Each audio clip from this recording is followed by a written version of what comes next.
The great pyramid of Giza.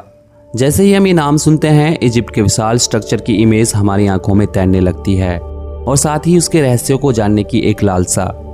जब से मानव इस धरती पर आया है, तब से वो लगातार ऐसी चीज़ों का निर्माण करता आया है जिनको आज के मॉडर्न टाइम में भी फिर से बनाना लगभग नामुमकिन सा लगता है। ऐसा ही एक स्ट्रक्चर है पिरामिड, जो 26 सेंचुरी BC में बनाया गया था। और ये इतना विशाल मॉन्यूमेंट है जो आज भी एक रहस्य है कि आखिर उस जमाने में लोगों ने कैसे इतने बड़े स्ट्रक्चर को बनाया, क्योंकि उस समय इंसानों के पास कोई भी एडवांस तकनीक नहीं थी, ना ही उस समय तक पहिए का आविष्कार हुआ था। तो फिर कैसे उन लोगों ने पिरामिड को बनाने में इस्तेमाल हुए 80 टन से भी ज़्यादा वजनी पत्थरों को एक जगह से दूसरी जगह पहुंचाया। तो चलिए शुरू करते हैं गीजा के पिरामिडों का रहस्यमय सफ़र और जानने की कोशिश करते हैं कि आखिर कैसे हुआ पिरामिडों का निर्माण और क्यों इन पिरामिडों को बनाया गया। गीजा में 3 पिरामिड हैं। The great pyramid of Giza इन पिरामिडों में सबसे बड़ा पिरामिड है, जिसको इजिप्ट के राजा फेरो खुफू का मकबरा कहा जाता है। दरअसल एंशिएंट इजिप्ट के राजा महाराजा, जिन्हें हम फेरो कहकर पुकारते हैं, ये बड़े ही रिलीजियस हुआ करते थे। इनका मानना था कि मरने के बाद भी एक अलग दुनिया होती है, इसलिए एंशिएंट इजिप्ट के राजा अपने लिए एक भव्य मकबरे का निर्माण करवाते थे और मरने के बाद इनके साथ हीरे जवाहरात और ऐशो आराम की हर चीज़ रखी जाती थी, ताकि जब ये दूसरी दुनिया में जाएं तो इनके पास ऐशो आराम की हर चीज़ मौजूद हो। और इसी मान्यता को मानते हुए इजिप्ट के राजा फेरो खुफू के लिए the great pyramid of Giza को बनाया गया था। राजा फेरो खुफू के बारे में बहुत ही कम जानकारी उपलब्ध है। राजा फेरो खुफू ओल्ड किंगडम के 4th डायनेस्टी के राजा थे। The great pyramid of Giza को 4000 साल पहले 26 सेंचुरी BC में बनाया गया था और कहा जाता है कि इसको बनाने में 20 साल से भी ज़्यादा का समय लगा। ये पिरामिड एंशिएंट वर्ल्ड के 7 वंडर्स में सबसे ज़्यादा पुराना है और दुनिया में मौजूद सभी पिरामिडों में सबसे ज़्यादा फेमस है। The great pyramid of Giza की ऊंचाई लगभग 147 मीटर है और ये 3800 सालों तक इंसानों द्वारा बनाया गया सबसे ऊंचा स्ट्रक्चर था। समय के साथ इस पिरामिड के टॉप पर मौजूद ज़्यादातर वाइट लाइमस्टोन की कास्ट को हटा दिया गया, जिसकी वजह से इसकी ऊंचाई घटकर 139 मीटर के आसपास रह गई है। The great pyramid of Giza का निर्माण 2.3 मिलियन से भी ज़्यादा पत्थरों का इस्तेमाल करके किया गया है।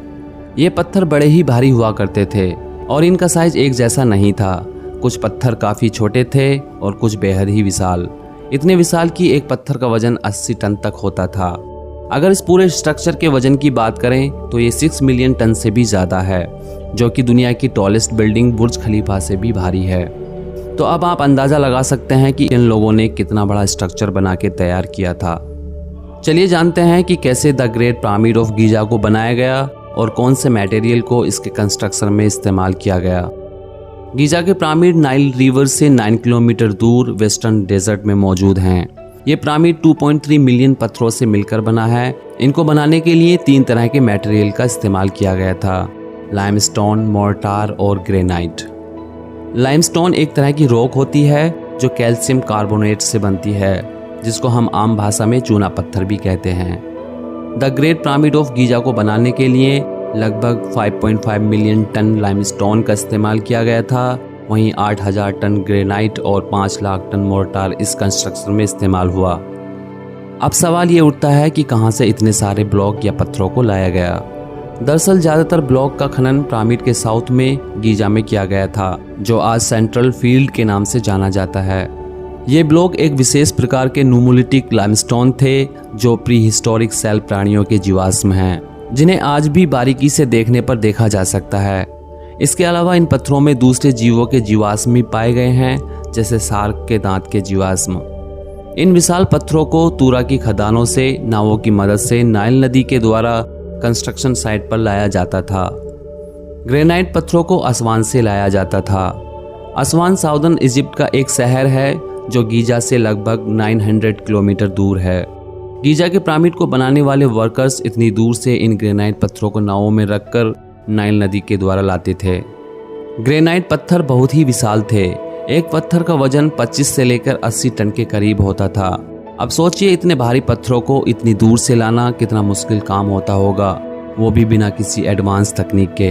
इसलिए लोगों में कई तरह की मान्यताएं हैं गीजा के पिरामिडों के निर्माण को लेकर। अक्सर लोग मानते हैं कि उस समय इतने विशालकाय पत्थरों को एक जगह से दूसरी जगह ले जाना असंभव था, इसलिए इन पिरामिडों का निर्माण इंसानों ने नहीं बल्कि किसी एलियन सभ्यता ने किया होगा। हालांकि इन थ्योरीज में कितनी सच्चाई है इसका कोई भी प्रमाण मौजूद नहीं है। चलिए वापस आते हैं कि कैसे इजिप्शियन वर्कर्स इन भारी पत्थरों को कंस्ट्रक्शन साइट तक लाते थे। भले ही उस वक्त आधुनिक औजार या तकनीक नहीं थी, फिर भी ये लोग बड़ी आसानी से बड़े बड़े पत्थरों को छोटे छोटे भागों में तोड़कर कंस्ट्रक्शन साइट पर ले जाते थे।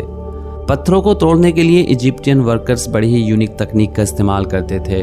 दरअसल इन बड़े पत्थरों में छोटी छोटी दरारें या क्रैक्स होते थे। वहाँ काम करने वाले लोग इन दरारों में लकड़ी की कीले, हैमर या पत्थर की मदद से ठोक देते थे और फिर ठोकने के बाद दरारों में पानी भर दिया जाता था।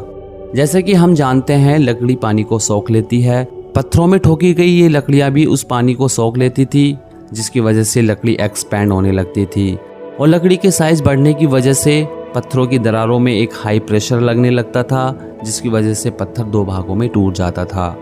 अब इन छोटे छोटे पत्थरों को नाव की मदद से गीजा तक ले जाना काफ़ी हद तक आसान था। The great pyramid of Giza में 3 चैम्बर हैं, जिनमें क्वीन चैम्बर और किंग चैम्बर काफ़ी फेमस हैं और आसमान से लाए गए 80 टन भारी ग्रेनाइट पत्थरों का इस्तेमाल किंग चैम्बर की सीलिंग को बनाने में किया गया था। गीजा में बनाए गए इन तीनों पिरामिड्स की भौगोलिक संरचना और ओरायन बेल्ट से अलाइनमेंट बहुत ही सटीक है। पिरामिड से जुड़ी बहुत सी थ्योरीज हैं, लेकिन ओरायन थ्योरी थोड़ी सी अलग है। गीजा के ये 3 महान पिरामिड आकाश में ओरायन बेल्ट के तीनों तारों के साथ एकदम सटीक तरह से मिलते हैं। रात को देखने पर ये 3 पिरामिड इस ओरायन बेल्ट के तीनों तारों के साथ एक सटीक लाइन बनाते हैं, जो कि एक रहस्यमय बात है। इस थ्योरी को रॉबर्ट रॉवल ने साल 1983 में बताया था। पिरामिड की ऐसी बनावट को देखकर वैज्ञानिक अचंभित हैं, क्योंकि आज के समय में भी ऐसी संरचना बनाना लगभग नामुमकिन है। तो ऐसे पिरामिडों को 4000 साल पहले कैसे बनाया गया होगा? उस समय तो इतनी एडवांस टेक्नोलॉजी भी नहीं थी। उस समय में 80 टन के ब्लॉक को इतनी ऊंचाई तक कैसे पहुंचाया गया होगा? क्योंकि आज के समय की क्रेन भी सिर्फ 20 टन ही उठा सकती है। ऐसे असंभव पिरामिड को देखकर कुछ लोगों का मानना है कि उस समय एलियंस धरती पर आए थे और अपने साथ एडवांस टेक्नोलॉजी लाए थे। उन एलियंस ने ही इस अद्भुत पिरामिड को बनाने में इंसानों की मदद की थी और ये एलियंस ओरियन बेल्ट के उन्हीं तारों से आए थे। अब पिरामिड को एलियंस ने बनाया था या इंसानों ने, ये तो कोई नहीं जानता, लेकिन इस पिरामिड का उन तारों के साथ कुछ कनेक्शन तो जरूर है और शायद ही इन पिरामिडों को उन तारों की दुनिया से कोई कनेक्शन दिखाने के लिए एलियंस और इंसानों ने बनाया था।